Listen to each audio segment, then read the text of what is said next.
Derek Martinez sat at his table surrounded by 12 military veterans, and for the first time in years, he was truly scared. These weren't just angry people looking for a fight. They were disciplined soldiers who had come here with a purpose. Derek could see the military patches on their leather vests and the serious expressions on their faces.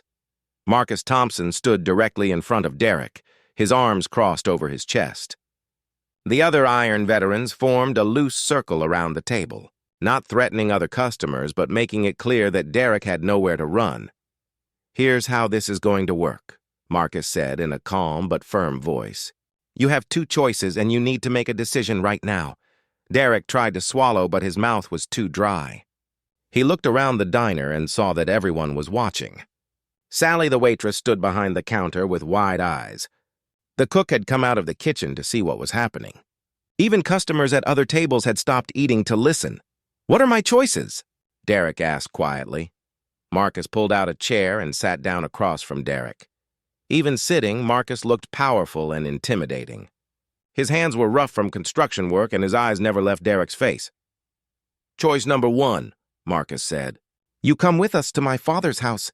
You look him in the eye and apologize for what you did. A real apology, not some fake words. Then you pay for any damage you caused and you do community service at the local VFW hall for the next 6 months. Derek listened carefully. This didn't sound too terrible, but he was afraid to ask about choice number 2. "What's the other choice?" Derek asked. Jimmy Rodriguez answered that question. "Choice number 2 is we call the police right now and press charges for assault on an elderly veteran. You'll be arrested, you'll go to jail, and you'll have a criminal record that follows you for the rest of your life." Sarah Mitchell stepped closer to the table. "Assaulting a senior citizen is a felony in this state," she added. "Especially when the victim is a military veteran. Judges don't like people who hurt old soldiers." Derek felt his hands shaking under the table. He had never been to jail before, but he knew people who had. Prison was not a place where someone like him would do well. He was tough enough to bully old men in diners, but he wouldn't last long against real criminals. "And just so you know," Marcus continued, "we have witnesses. Sally saw everything that happened. So did the construction workers and the truck drivers. Frank, the manager, will testify about what he saw when he drove my father home." Derek realized that his tough guy act had gotten him into serious trouble. Yesterday, when he slapped Harold, he thought he was showing everyone how strong he was. Now he understood that he had just made himself look like a coward who picked on helpless old people. "Tommy Walsh," the Vietnam veteran, spoke up from behind Derek. "In my day, men who hit their elders got dealt with quickly. We didn't waste time with lawyers and court dates." Derek turned around and saw Tommy's scarred face and cold eyes. Tommy had seen real combat and real violence. Derek understood that these veterans were showing him mercy by offering him a choice at all. "I'll take the first option," Derek said quickly. "I'll apologize to your father." Marcus studied Derek's face carefully. "This isn't just about saying sorry and walking away. You're going to make this right, and you're going to learn something about respect. Do you understand me?" "Yes, sir," Derek replied. The word "sir" came out automatically. Something about Marcus made Derek want to show respect, even though he wasn't used to respecting anyone. "Good," Marcus said, standing up. "We're going to my father's house right now. You're going to ride with Jimmy on his bike so we can keep an eye on you." Derek nodded and stood up on shaky legs. He pulled out his wallet and left $20 on the table, more than enough to cover his breakfast and a tip for Sally. The 12 Iron veterans escorted Derek out of the diner. Other customers watched through the windows as Derek got on the back of Jimmy's motorcycle. He had never ridden on a motorcycle before, and he was nervous about that too. The convoy of motorcycles made its way slowly through the small town toward Elm Street. People came out of their houses and stores to watch the unusual parade. Word traveled fast in small towns, and many people had already heard about what happened to Harold Thompson at the diner. Marcus rode in front, leading the way to his father's house. He was proud of his fellow veterans for handling the situation with discipline and control. They could have hurt Derek badly, but instead they were giving him a chance to make things right. Harold was sitting on his front porch when the motorcycles arrived. Mrs. Chen had called to warn him that Marcus was coming with friends, but Harold was still surprised by the sight of 12 motorcycles parking in front of his house. Marcus got off his bike and walked up to his father. Harold's face was swollen and bruised, but he was trying to act like everything was normal. "Hello, son," Harold said. "You brought some friends with you." "These are my brothers from the Iron Veterans," Marcus explained. "They wanted to meet the man who raised me and to make sure you're okay." One by one, the veterans came up to shake Harold's hand and introduce themselves. Harold was impressed by their politeness and their obvious respect for him as a fellow veteran. "It's an honor to meet you, sir," Tommy Walsh said when it was his turn. "We heard what happened, and we wanted you to know that the veteran community takes care of its own." Harold felt tears in his eyes as he met these men and women who had come so far just to check on him. He had been feeling old and useless after Derek's attack, but now he felt like he was still part of something important. Derek stood at the back of the group, unsure of what to do or say. He watched Harold greet each veteran with dignity and kindness, even though he was obviously in pain from yesterday's attack. Derek began to understand that he had hurt someone who deserved much better treatment. Finally, Marcus brought Derek forward. "Dad, this is Derek Martinez. He has something to say to you." Derek looked at Harold's bruised face and felt ashamed of what he had done. Yesterday, in the diner, Derek had been angry and stupid. Today, surrounded by real men and women who had served their country, Derek realized how foolish he had been. "Mr. Thompson," Derek began, his voice shaking slightly, "I came here to apologize for what I did to you yesterday. There's no excuse for hitting you. You were just trying to keep the peace, and I acted like an animal." Harold looked at Derek carefully. He could see that the young man was genuinely sorry, not just afraid of getting in trouble. "I appreciate your apology," Harold said quietly, "but I need to know that you understand why what you did was wrong." Derek thought about the question for a moment. "You're someone's father and grandfather. You served your country when it needed you. You deserve my respect, not my anger. I was having a bad day, but that's no reason to hurt innocent people." Harold nodded slowly. This was the kind of apology that meant something, because it showed that Derek understood what he had done wrong. "I accept your apology," Harold said. Extending his hand, Derek shook Harold's hand carefully, afraid of hurting him further. Harold's grip was still firm despite his age, and Derek could feel the calluses from a lifetime of hard work. Marcus stepped forward. "Dad, Derek has also agreed to do community service at the VFW Hall for 6 months. He's going to learn about what veterans have done for this country." Harold smiled at his son. "That sounds like a good idea. Maybe Derek can help with the food drives and the fundraisers." Sarah Mitchell had been quiet during most of the conversation, but now she spoke up. "Mr. Thompson, we want to make sure this doesn't happen again. The Iron Veterans are going to start visiting this town regularly.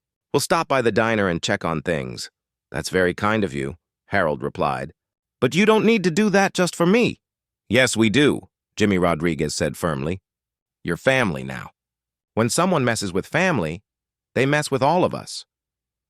Derek listened to this conversation and realized that he had stumbled into something much bigger than just a fight with an old man. He had attacked someone who was protected by a brotherhood of warriors. He was lucky they were giving him a chance to make things right. Over the next few months, Derek kept his promise. Every Saturday morning, he went to the VFW Hall to help with whatever needed to be done. He served meals to homeless veterans, helped organize charity drives, and listened to old soldiers tell stories about their service. At first, Derek was just going through the motions to avoid jail time. But gradually, he began to understand what service and sacrifice really meant. He met veterans who had lost limbs in combat, men who had nightmares about battles they fought decades ago, women who had saved lives under enemy fire. Harold became Derek's unofficial mentor during these months. The old veteran would come to the VFW Hall and work alongside Derek, teaching him about respect, duty, and taking care of others. Harold never lectured Derek or made him feel bad about what had happened. Instead, he showed Derek through example what it meant to be a good man. Derek's life began to change in small but important ways. He found a steady job at a construction company where Marcus had recommended him. He started treating people with more kindness and patience. When he felt anger rising inside him, he remembered Harold's bruised face and found ways to control his temper. The Iron Veterans kept their promise, too.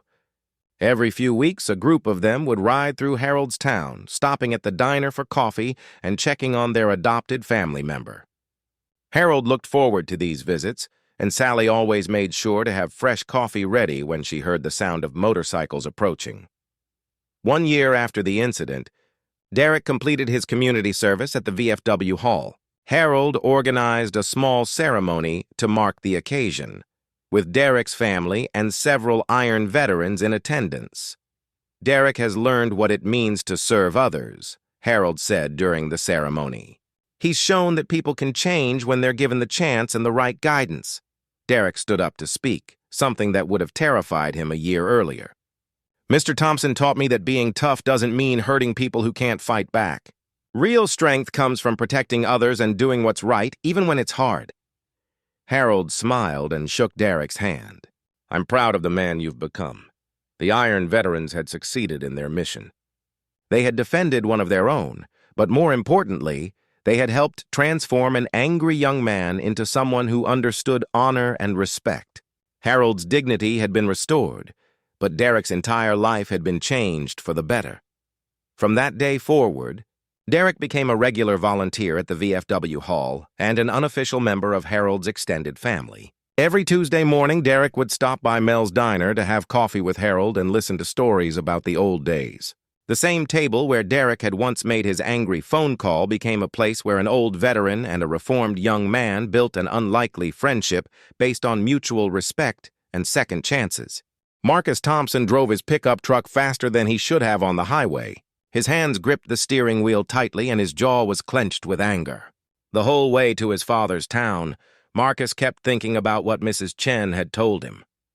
Someone had hit his 81-year-old father, a man who had served his country and never hurt anyone in his life. During the 2-hour drive, Marcus made several phone calls using his hands-free device. His first call was to Jimmy Rodriguez, the president of the Iron Veterans Motorcycle Club. Jimmy was a 55-year-old Army veteran who had served 2 tours in Afghanistan. He and Marcus had been friends for 8 years, ever since they met at a veterans support group. "Jimmy, I need your help," Marcus said when Jimmy answered the phone. "Someone attacked my father this morning." "What happened?" Jimmy asked immediately. Marcus could hear the concern in his friend's voice. Marcus explained the situation, describing how Derek Martinez had slapped Harold and knocked him down in the diner. As Marcus talked, his anger grew stronger. His father was a good man who deserved respect, not violence from some punk who couldn't control his temper. "This guy needs to learn a lesson," Marcus said. "My dad is too old and too nice to stand up for himself properly. But I'm not." Jimmy was quiet for a moment. The Iron Veterans was a motorcycle club made up entirely of military veterans. They rode together, supported each other through hard times, and looked out for veterans in their community. When one of their members' family was hurt, it became everyone's business. "How many guys do you want?" Jimmy asked. "As many as can make the trip on short notice," Marcus replied. "I want this Derek Martinez to understand that actions have consequences." Jimmy made his own phone calls after talking to Marcus. Within 30 minutes, 11 other Iron veterans had volunteered to make the ride to Harold's Town. They were all veterans from different branches of the military and different wars. Some had served in Vietnam, others in Iraq and Afghanistan. A few were from the Gulf War. What they all shared was a deep respect for older veterans and a strong dislike of bullies. Tommy Walsh was a 62-year-old Marine who had fought in Vietnam. When Jimmy called him, Tommy was working in his garage, fixing his motorcycle. Tommy didn't hesitate to drop what he was doing. "Someone hit an 81-year-old veteran?" Tommy asked. "Count me in." Sarah Mitchell was a 43-year-old former Army medic who had served in Iraq.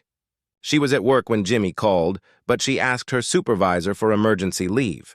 When she explained that a fellow veteran's father had been assaulted, her supervisor immediately approved the time off.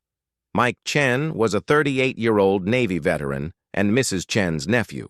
When he heard that the victim was his aunt's neighbor Harold, he was especially motivated to join the ride. Mike had met Harold several times at family gatherings and knew him to be a kind and gentle man. One by one, the Iron veterans left their jobs, their homes, and their daily routines. They put on their leather vests with military patches, started their motorcycles, and began riding toward Harold's town. The sound of 12 motorcycles traveling together was like rolling thunder. Meanwhile, Derek Martinez was having breakfast at Mel's diner, acting like nothing had happened the day before. He sat at the same table where he had made his loud phone call and slapped Harold. Derek was with two friends, Tommy Burke and Steve Walsh, who were unemployed and spent most of their time drinking beer and looking for trouble. Derek was telling his friends about the incident, but he was making himself sound like the hero of the story. "So this old guy comes over and starts telling me what I can and can't say," Derek said with a laugh. "I told him to mind his own business, but he kept running his mouth. So I had to teach him some respect. You hit an old man?" Tommy Burke asked. Tommy was not the smartest person, but even he could see that hitting elderly people was wrong. "He had it coming," Derek said. "These old guys think they can tell everyone what to do just because they're old. Someone needs to show them that times have changed." Steve Walsh laughed and slapped Derek on the back. "Good for you, man. Old people need to learn their place."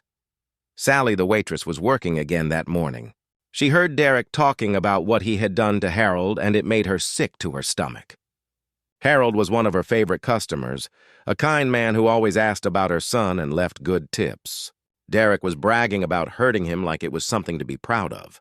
Sally thought about asking Derek to leave, but she was afraid of what he might do to her. Frank, the manager, wasn't working today, and Sally was alone with just the cook in the kitchen. Derek was young and strong, and he had already proven that he was willing to hit people. Around 11 o'clock, Sally heard a sound that made her look up from wiping tables. It was a deep, rumbling noise that seemed to be coming from far away but getting closer. The sound grew louder and louder until it was impossible to ignore. Derek heard it too and looked toward the window. "What the hell is that noise?" he asked. The rumbling sound got closer until everyone in the diner could tell what it was. Motorcycles, lots of them. The sound of engines filled the air like an approaching storm. Sally looked out the window and saw them coming down Main Street. 12 motorcycles riding in formation, their engines loud and powerful. The riders wore leather vests and helmets, and they looked like they meant business. Derek's friends, Tommy and Steve, also looked out the window. They had never seen so many motorcycles together at one time, especially not in their small town. "Who are these guys?" Steve asked nervously. Derek tried to act tough, but Sally could see that he was worried too. The motorcycles were slowing down, and it looked like they were planning to stop at the diner. The Iron Veterans pulled into the diner's parking lot and parked their bikes in a neat row. They moved with the discipline and coordination that comes from military training. Marcus was the first to remove his helmet and get off his bike. The other 11 veterans followed his lead. Marcus looked through the diner window and immediately spotted Derek. Jimmy Rodriguez had described Derek based on Sally's description, a young man with dark hair and tattoos, sitting at the table where he had made his threatening phone call. "That's him," Marcus said to Jimmy, "the guy in the black t-shirt." The 12 veterans walked toward the diner entrance. They weren't running or shouting, but there was something in their movements that made it clear they were serious. These were men and women who had seen combat and knew how to handle dangerous situations. Derek watched them approach and felt his stomach drop. These weren't just random motorcycle riders passing through town. They were walking toward the diner with purpose, and Derek had a terrible feeling that their purpose involved him. Marcus opened the door and walked into the diner first. He was 45 years old, 6 feet tall, and built like the construction foreman he was. His leather vest was covered with military patches, including one that said Army Rangers and another that showed his tour of duty in Afghanistan. Behind Marcus came the other 11 Iron Veterans. Sarah Mitchell, the former medic, looked small compared to the men, but her eyes were hard and determined. Tommy Walsh, the Vietnam Marine, had gray hair but still moved like a warrior. Mike Chen wore his Navy insignia proudly on his vest. Derek's friends, Tommy and Steve, suddenly remembered they had somewhere else to be.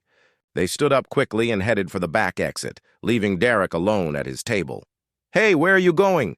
Derek called after them, but they were already gone. Marcus walked slowly across the diner floor, his boots making solid sounds on the tiles. The other veterans spread out behind him, not threatening anyone but making it clear that Derek was surrounded. Sally watched from behind the counter, her heart pounding with excitement and fear. She had never seen anything like this in her life. These motorcycle riders looked like something from a movie, but she could tell they were real veterans who had come for a specific purpose. Marcus stopped in front of Derek's table and looked down at the young man who had hurt his father.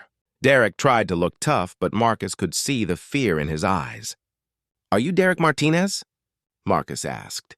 His voice was calm, but carried the authority of someone who had commanded soldiers in combat. "Who wants to know?" Derek replied, trying to sound braver than he felt. "I'm Marcus Thompson," Marcus said. "Harold Thompson is my father. I heard you had a conversation with him yesterday." Derek's face went pale. He looked around the diner and saw that he was completely surrounded by serious-looking people in leather vests. These weren't just motorcycle riders. They were veterans, and they were here because of what he had done to Harold. "Look, I don't want any trouble," Derek said, his tough guy attitude disappearing quickly. "Neither did my father," Marcus replied. "But you gave him trouble anyway, didn't you?" Jimmy Rodriguez stepped forward and stood next to Marcus. At 55, Jimmy was an impressive man with muscles earned from years of construction work and military training. "We heard you like to hit old people," Jimmy said. "Is that true?" Derek realized he was in serious danger. These weren't just angry bikers. They were military veterans who had been trained to fight and who clearly believed in protecting their own. Derek had made a terrible mistake, and now he was going to pay for it. "It wasn't like that," Derek said weakly. "The old guy started it." Sarah Mitchell laughed, but there was no humor in the sound. "An 81-year-old man started a fight with you?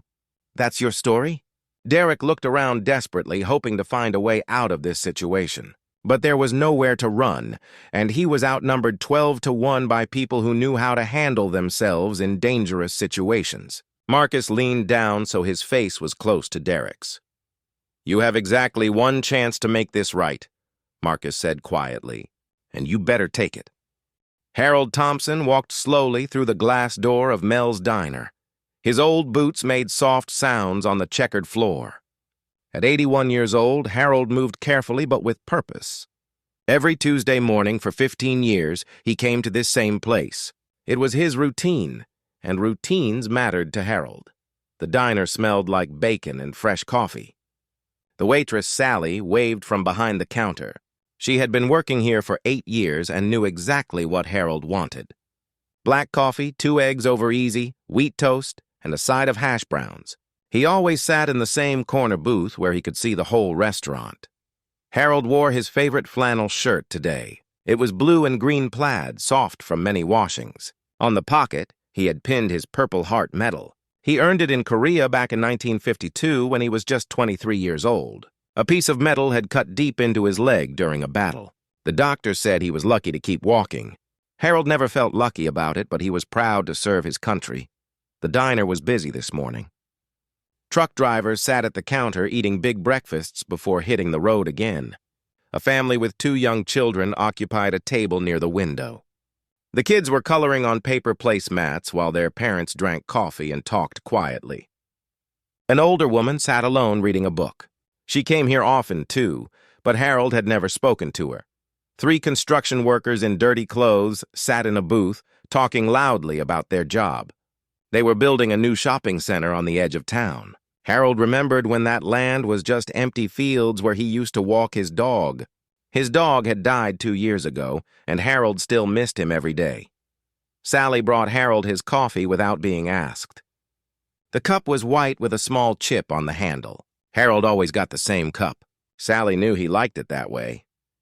"Morning, Harold," Sally said with a smile. "The usual today?" "Yes, please," Harold replied. His voice was quiet but clear. "How's your boy doing in school?" "Real good." He made the honor roll again. "Thanks for asking," Harold smiled. He liked Sally. She was a good mother working hard to take care of her son. Her husband had left them 3 years ago, but she never complained. Harold respected people who did their best no matter what life threw at them. Harold opened his newspaper and began to read. The headlines were mostly about politics and problems in the world. Sometimes Harold wondered if things were getting worse or if he was just getting old. When he was young, problems seemed easier to solve. Now everything felt complicated. A new customer walked into the diner. Harold looked up from his paper. The man appeared to be in his late 20s with dark hair and tattoos covering his arms. He wore jeans with holes in them and a black t-shirt. The man looked angry about something. His face was red and his hands were clenched into fists. The angry man sat down at a table 3 seats away from Harold. He immediately pulled out his phone and started making a call. His voice was loud and harsh. Harold tried to ignore it and went back to reading his paper. "I don't care what you say," the man shouted into his phone. "You owe me money and I want it now!" The family with children looked uncomfortable. The mother whispered something to her husband, and they started gathering their things to leave. Harold felt sorry for them. They were just trying to have a nice breakfast together. The angry man's voice got even louder. "Don't lie to me. I know you have the cash. If you don't pay me by tonight, you'll be sorry." Harold folded his newspaper and looked around the diner. The truck drivers at the counter were shaking their heads. Sally looked worried as she carried plates of food to other tables. The construction workers had stopped talking and were listening to the phone conversation. "Listen, you piece of garbage," the man yelled. "I'm going to find you, and when I do, I'm going to make you wish you never met me." The man's language was getting worse. Harold could see that the family with children was hurrying to finish their meal. The little girl kept looking at the angry man with scared eyes. This wasn't right. Children shouldn't have to hear such things while eating breakfast with their parents. Harold had been raised to believe that people should treat each other with respect. His father taught him that a real man protected those who couldn't protect themselves. His mother showed him that kindness was always the right choice, even when it was hard. During his time in the army, Harold learned about honor and duty. Soldiers looked out for each other. They protected innocent people, even though Harold was no longer a young soldier. Those lessons still lived in his heart. The angry man slammed his hand on the table. His coffee cup jumped and spilled brown liquid across the white surface. "You better not be lying to me, or I swear I'll burn your house down." That was enough. Harold couldn't sit quietly anymore. He slowly stood up from his booth. His knees creaked a little, reminding him of his age. But Harold's back was straight and his eyes were clear. He had faced enemy soldiers when he was young. He could face one angry man in a diner. Harold walked slowly toward the man's table. Each step felt important. The diner seemed to get quieter with every footstep. Even the angry man noticed Harold approaching and looked up from his phone call. "Excuse me?" Harold said politely. His voice was calm and respectful. "I don't mean to bother you, but could you please lower your voice? There are families with children here, and your language is making them uncomfortable." The angry man stared at Harold with surprise. Nobody had challenged him in a long time. He saw an old man in a worn flannel shirt who looked like somebody's grandfather. The Purple Heart pin on Harold's shirt meant nothing to him. "What did you say to me, old man?" the angry man asked. He ended his phone call and put the device on the table. His eyes were cold and mean. "I asked you nicely to lower your voice," Harold repeated. "These people are just trying to enjoy their breakfast. There are children present." Harold's hands were steady at his sides. He wasn't looking for trouble, but he wasn't backing down either. Sometimes doing the right thing meant standing up to bullies, even when you were outnumbered and outweighed. The angry man stood up slowly. He was at least 6 inches taller than Harold and probably 50 pounds heavier. His muscles bulged under his black t-shirt. Tattoos covered his arms like a dark sleeve. "Maybe you should mind your own business," the man said with a threatening voice. "Maybe you should sit back down and finish your coffee before something bad happens to you." Harold didn't move. He had heard threats before from much scarier men than this one. During the war, enemy soldiers had pointed guns at him. This angry young man was just full of hot air and bad manners. "Son," Harold said quietly, "I fought for this country so people could eat breakfast in peace. I'm not asking for much. Just show some respect for the folks around you." The tension in the diner was thick like fog. Everyone was watching and waiting to see what would happen next. Sally stood behind the counter with a worried look on her face. The construction workers had stopped eating. Even the truck drivers had turned around to watch. The angry man's face got redder. His hands turned into tight fists. Harold could see that this situation was about to get much worse. Frank Wilson, the diner manager, insisted on driving Harold home. Frank had worked at Mel's Diner for 12 years and had never seen anything like what happened that morning. He felt responsible for keeping his customers safe, and he had failed to protect Harold from Derek's attack. Harold sat quietly in the passenger seat of Frank's old Honda. The cut on his cheek had stopped bleeding, but his face was swelling up. The left side looked like a purple and yellow bruise was already forming. Harold stared out the window at the familiar streets of his small town. "Harold, I'm really sorry about what happened," Frank said as he drove slowly down Elm Street. "That guy Derek has been coming in for a few weeks now. He's always been loud and rude, but I never thought he would hit anyone, especially not someone like you." "It's not your fault, Frank," Harold replied. His voice sounded tired and older than usual. "Some people just have anger in their hearts, and there's nothing you can do to change that." Frank pulled into Harold's driveway. The house was small but well kept, with a neat front yard and white paint on the walls. Harold had lived here for 35 years, ever since he got married to his wife Ellen. She had died 8 years ago from cancer, and Harold still missed her every single day. "Are you sure you don't want to go to the hospital?" Frank asked. "That's a pretty bad bruise, and you hit that table pretty hard when you fell." "I've had worse," Harold said, though he was moving slowly as he got out of the car. "Thank you for the ride, Frank. I'll see you next Tuesday." Harold walked carefully up the front steps to his door. His legs felt shaky, and his back ached from hitting the table. He was embarrassed that Frank had to see him like this, looking weak and hurt. Harold had always prided himself on being independent and strong, even at his age. After Frank drove away, Harold went inside and sat down in his favorite chair. It was an old recliner that Ellen had bought him for his 60th birthday. The brown leather was worn smooth from years of use, and it still smelled faintly of Ellen's perfume. Harold closed his eyes and tried to rest, but his mind kept replaying what had happened at the diner. He could still hear Derek's angry voice and feel the sting of the slap across his face. What bothered Harold most wasn't the physical pain. It was the feeling that he was getting too old to stand up for what was right.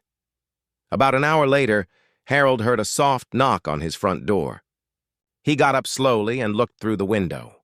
His neighbor, Mrs. Chin, was standing on his porch holding a covered dish. Mrs. Chin was a 70-year-old widow who lived in the house next door.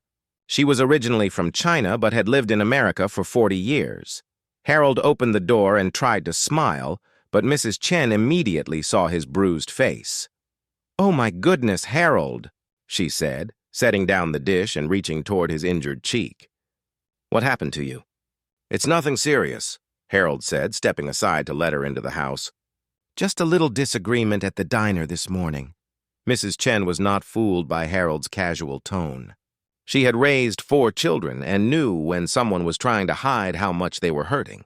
She guided Harold back to his chair and went to the kitchen to get some ice. "This looks like someone hit you," Mrs. Chen said as she gently pressed a bag of frozen peas against Harold's cheek. "Harold, you need to tell me what really happened." Harold sighed and told Mrs. Chen the whole story. He explained about Derek's loud phone call, the family with children who looked scared, and his decision to ask Derek to lower his voice.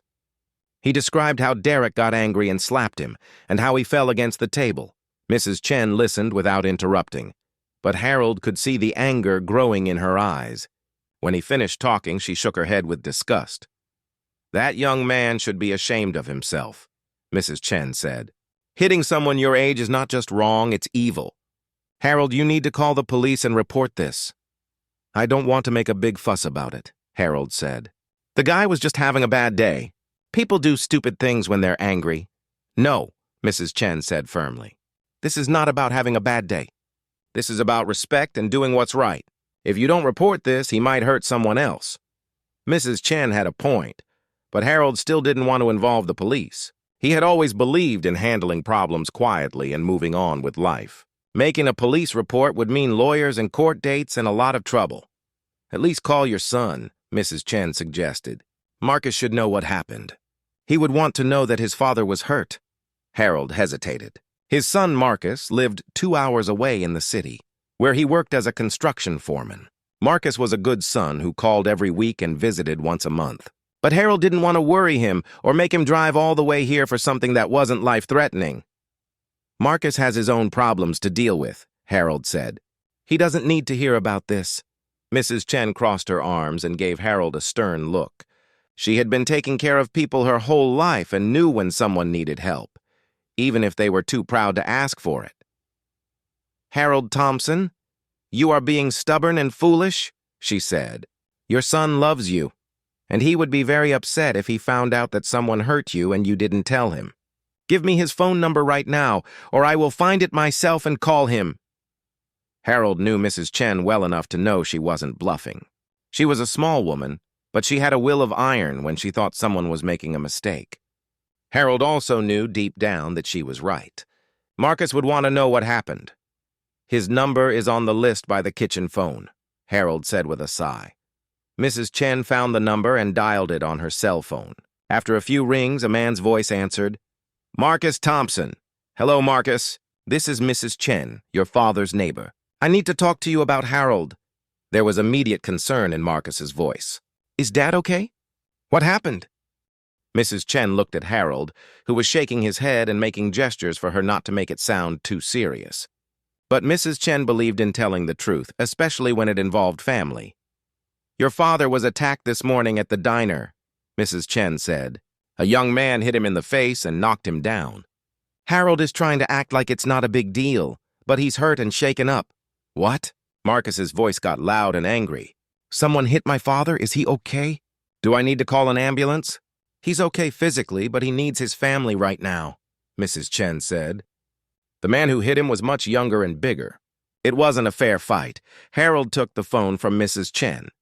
He could hear the worry and anger in his son's voice, and he felt guilty for causing such concern. "Marcus, I'm fine," Harold said. "Mrs. Chen is making it sound worse than it is. The guy just slapped me and I fell down. It's not a big deal." "Dad, someone assaulted you," Marcus said. "Of course it's a big deal. Tell me exactly what happened, and don't leave anything out." Harold told his son the same story he had told Mrs. Chen.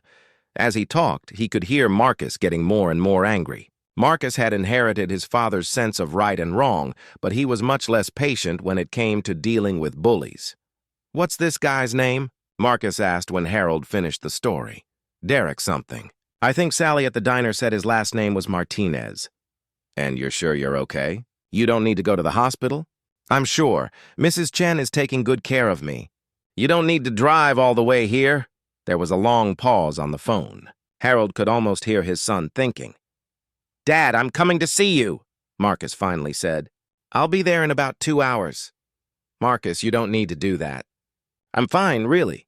"No, Dad, you're not fine. Someone hurt you, and that's not okay with me. I'll see you soon." Marcus hung up the phone before Harold could argue anymore. Harold looked at Mrs. Chen, who was smiling with satisfaction. "You shouldn't have called him," Harold said. "Now he's going to drive all the way here and worry about nothing." "It's not nothing," Mrs. Chen replied.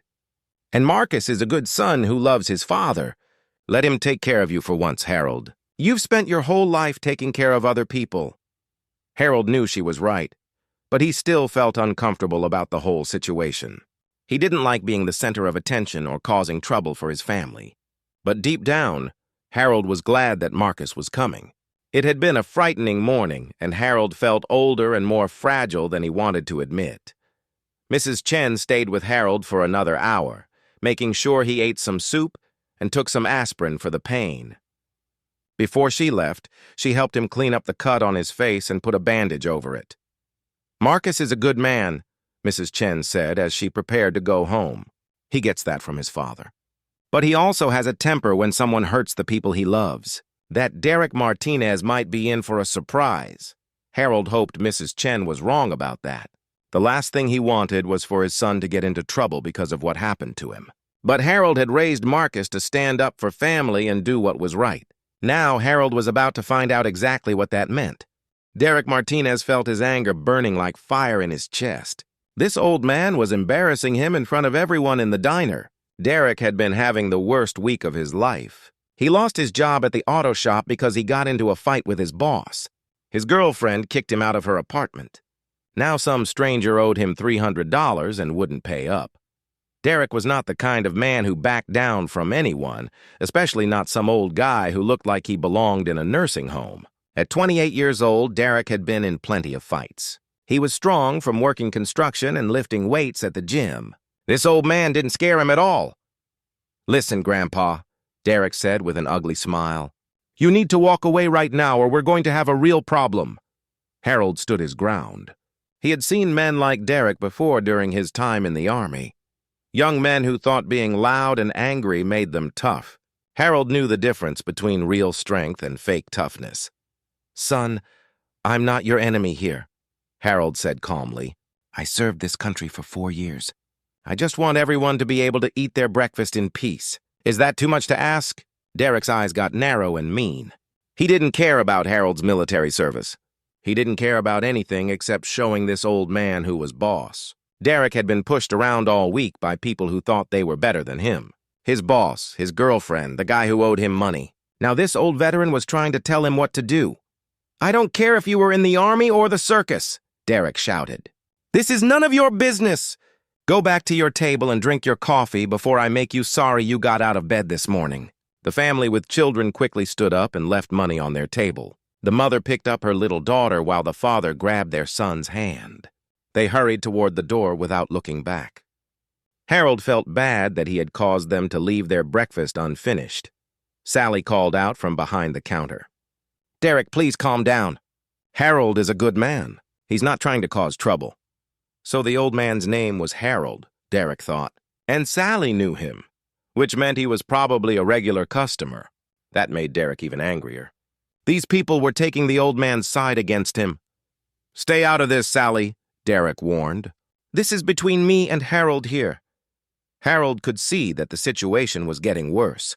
The young man's face was red with anger and his hands were shaking. Harold had dealt with angry people before, but usually they were fellow soldiers who had too much to drink.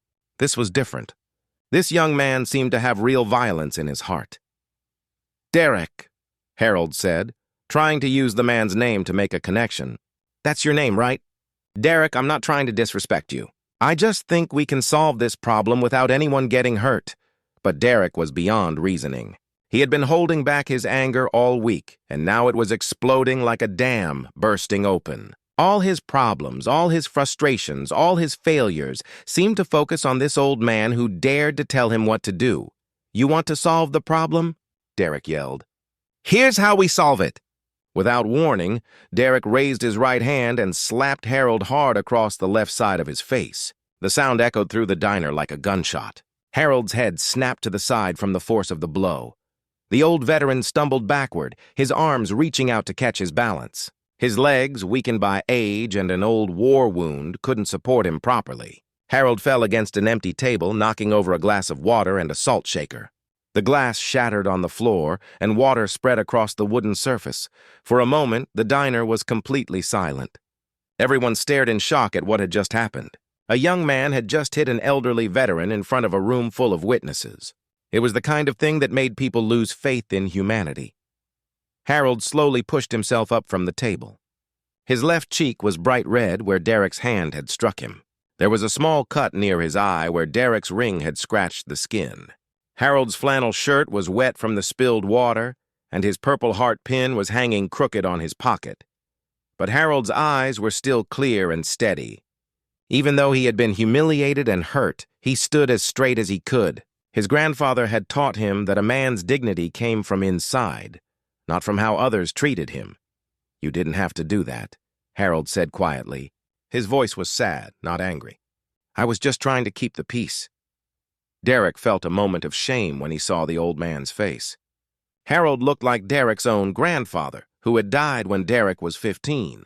For just a second, Derek remembered being a little boy and listening to his grandfather tell stories about working in the coal mines.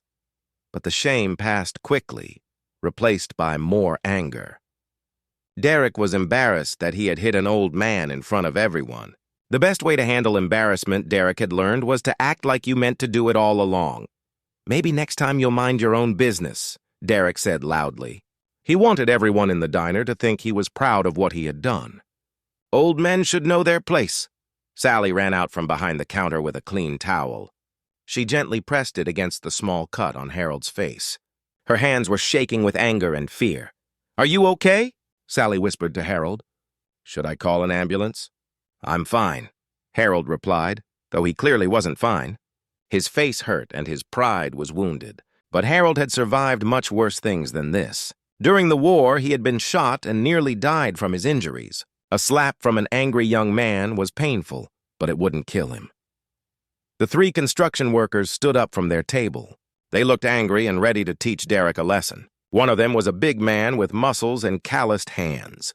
Derek suddenly realized that hitting the old man might have consequences he hadn't thought about. "You want some too?" Derek asked the construction workers, trying to sound tougher than he felt. But his voice cracked a little, showing his fear. The biggest construction worker took a step toward Derek. "That was a real brave thing you did there, hitting an old man. Why don't you try that with someone your own size?" Derek looked around the diner and saw angry faces everywhere. The truck drivers at the counter were glaring at him. Sally looked like she wanted to throw something at his head. Even the quiet woman with the book was staring at him with disgust. For the first time, Derek realized he had made a serious mistake. Hitting the old veteran hadn't made him feel better about his problems. It had just made everything worse. Now everyone in the diner hated him, and he was probably going to get arrested for assault. "This is stupid," Derek announced to the room. "I'm getting out of here." Derek threw a $5 bill on his table, not bothering to wait for his change. He pushed past the construction workers and headed for the door. Just before leaving, he turned back and pointed at Harold. "Stay away from me, old man," Derek warned. "Next time I won't be so nice." Then Derek walked out of the diner, slamming the door so hard that the little bell above it fell to the floor. Through the window, everyone could see him get into a beat-up pickup truck and drive away too fast, his tires squealing on the pavement. Harold sat down heavily in the nearest chair. The adrenaline from the confrontation was wearing off, and he was starting to feel his age. His cheek throbbed with pain, and his hands were shaking slightly. Sally brought Harold a fresh cup of coffee and sat down beside him. The construction workers gathered around his table, asking if he was okay and if he wanted them to call the police. "Thank you all," Harold said quietly. "But I think I just want to go home now."